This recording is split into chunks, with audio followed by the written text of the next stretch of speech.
One of the things I found myself thinking the strangest thing, which is, there was that period in time when a lot of newborn girls would get names like, I don't know, Faith, Hope, Charity, stuff like that. And I've always thought a couple things. One is I can't think of any guys' names that are like that, which is weird. The other thing I thought is, well, what about a name like Tenacity? Wouldn't that be a cool name? And then it actually became my private nickname for you, I have to tell you. Uh, Because as I read about like the way your stories about even like getting into playing the saxophone in school or pursuing teachers or hopping up on stages, some homework, yeah. try and get gigs, and then of course more recently all of those guests that you've pursued that you were telling us about, um, as well as obviously coming back from a major physical thing like your accident. I just think tenacious is really captures it. And I was thinking about fear, right? Isn't it the opening of March On from Rise Up, where it says we either live our fears or our dreams or our fears, right? Fear. Yeah. And I was thinking as a jazz educator, I wanted to take a moment because we are going to have a lot of students attending and teachers.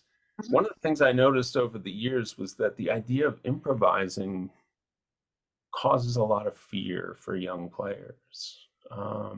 And I would always think about what's my relationship to their fear and how can I help move them through that, learn from it, and get past it.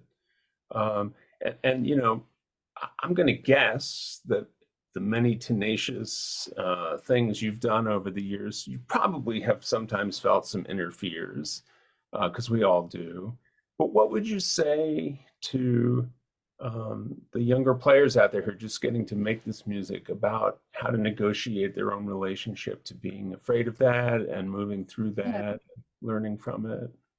I mean, that's actually secretly where my songs keep bringing up that fear and pushing through, even though now I'm pretty bold and, the appearance of it is I'm super determined. I'm never going to stop, which is actually the case.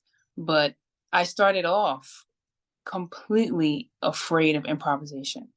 I was a leader, I was a good scale player and, by the book kind of person. And I had a professor that would not stop trying to make me solo and improvise what that means. So I was constantly in fear, scared, yelling, screaming, lashing out. Now, as I look back on it, I realized that not only was I scared because I didn't really know what to play or who I was to express it, but I was afraid of the embarrassment. If I messed up, the others around me would bring up. The fear is that what if Barbara thinks this is silly? What if she starts laughing and talking about me?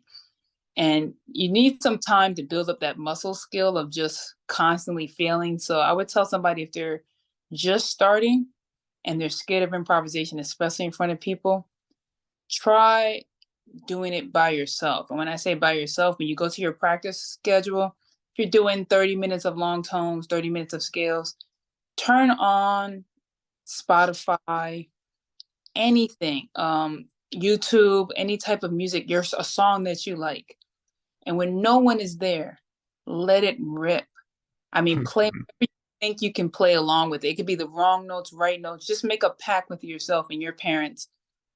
Things are going to get real in here. And I mean, let it go. I mean, because I'm a firm believer how you practice is what you bring to the show and the rehearsal. So if you can get into a groove where it feels like you're working your improvisation muscle. So you start off like, I'm not a very strong girl, but I practice my weights. I have 5 pounds, 10 pounds. Soon you can lift more. Do as much as you can by yourself with these records, and then make sure you get a friend, a bass player friend, a drummer friend, and you guys have a pact. No matter what they think of us at school, we're going to go home and me, you, and the drums. And that's what we're doing. And there's no wrong things here, so create safe spaces, I say. Nice. And how can teachers maybe help create that at a school setting? Any ideas? I would say eliminate the wrong notes concept. I start out with teaching my students statements. Instead of, oh, we're going to do this on a pentatonic, we're going to do this over a blues scale, or we're going to do this in B flat. We start off just with a rhythm, and just, I wish I had a sax here to show.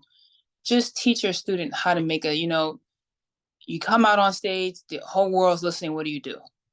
Maybe you just go, bow, bow, bow, something that the people immediately can feel. And I'll play that with the student and have them play it back. Then we slowly keep doing that for time. So their ear starts getting better. They start getting more comfortable. Don't give them too hard phrases, just 1-2 note things. Then slowly add that into the blues going on, just maybe in B flat. And then they usually have a little bit more, I guess, joy. Like if my students know they play bum, bum, and they know the class is going to go well, so make the class affirm with each person's time. Very cool. Well, is there anything that you want us to listen for on January 19th? Anything you hope that we take away from your show? Oh man, I hope that we're completely turned up, having the best time ever. I'm a firm believer that I'm here for the audience, not the other way around. So I'm looking to create a space where people can have a good time, they can have fun, that they can bring multiple generations, and everyone can relate and feel safe and feel free to just let go. I'm a pretty energetic entertainer, let's say that. Well, we are definitely looking, but more importantly, listening forward to that. Thanks, Lakecia, for taking the time and being here with us today. And can't wait to have you here on January 19th. Oh, cool. Take care.